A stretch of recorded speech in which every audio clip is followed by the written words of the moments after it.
বিগত 17 বছরে আমাদের এই গুম খুন আয়নাঘরের পাশাপাশি আরেকটা ঘর ছিল মাননীয় স্পিকার।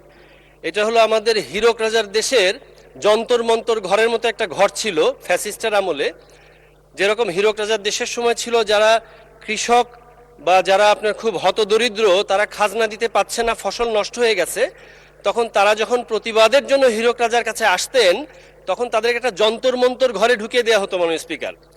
এরপরে বের হওয়ার পরে যে মন্ত্রটা শেখানো হতো সেই মন্ত্রই তারা বলতো এবং সেটাই মাথা পেতে নিত। তখন মন্ত্রটা শেখানো হতো, বাকি রাখা খাজনা মোটে ভালো কাজ না, ভরপেট নাও খাই রাজ কর দেয়া চাই, যায় যদি যাক প্রাণ হীরকের রাজা ভগবান।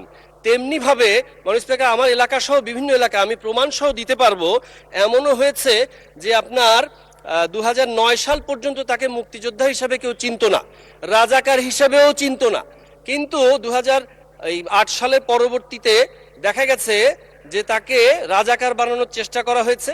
আবার অনেকে আছে সত্যি সত্যি রাজাকার ছিলেন, কোনো এক অজানা কারণে তারা গ্রেপ্তার হওয়ার পরে এবং কিছুদিন পর দেখা গেছে তারা মুক্তিযোদ্ধা হিসেবে বের হয়েছেন মাননীয় স্পিকার।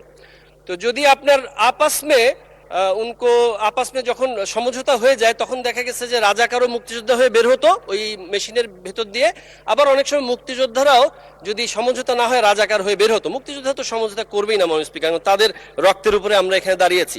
তো মাননীয় স্পিকার আমি আপনার মাধ্যমে মাননীয় মন্ত্রী মহোদয়কে আমি প্রশ্ন করতে চাই, এই যে 17 বছরের ফ্যাসিস্টের আমলে এই যন্তর মন্তর ঘরের মাধ্যমে যে সমস্ত রাজাকাররা মুক্তিযোদ্ধা হয়েছেন এবং যে সমস্ত মুক্তিযোদ্ধারা রাজাকার হয়েছেন তাদের ব্যাপারে কোনো তৎপর নেওয়া হবে কিনা, ব্যবস্থা গ্রহণ করা হবে কিনা? ধন্যবাদ মাননীয় স্পিকার।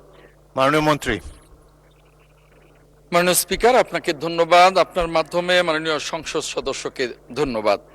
মাননীয় স্পিকার, এই অমুক্তিযোদ্ধা যারা বিভিন্ন ভাবে তারা মুক্তিযুদ্ধের তালিকাভুক্ত হয়েছেন এ বিষয়ে মাননীয় সংসদ সদস্য বলেছেন, আমরা এই মুক্তিযোদ্ধা মন্ত্রণালয় এ বিষয়ে কাজ করছি।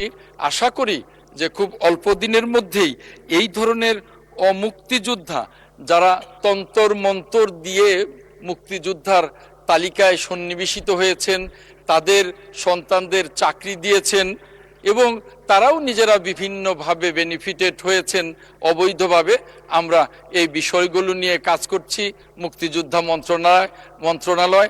আশা করি অল্প দিনের মধ্যে এই বিষয়ে আমরা সুনির্দিষ্টভাবে এর সংখ্যাও বলতে পারবো এবং জাতির সামনে সুনির্দিষ্টভাবে উপস্থাপন করতে পারবো। মাননীয় স্পিকার, আপনারা দেখছেন মেঘনা টিভি, সত্যি সন্ধানে সবসময়। এছাড়া দেশ বিদেশের নিত্য নতুন খবর জানতে মেঘনা টিভির ফেসবুক পেজ facebook+meghna tv.bd তে লাইক দিয়ে আমাদের সাথেই থাকুন।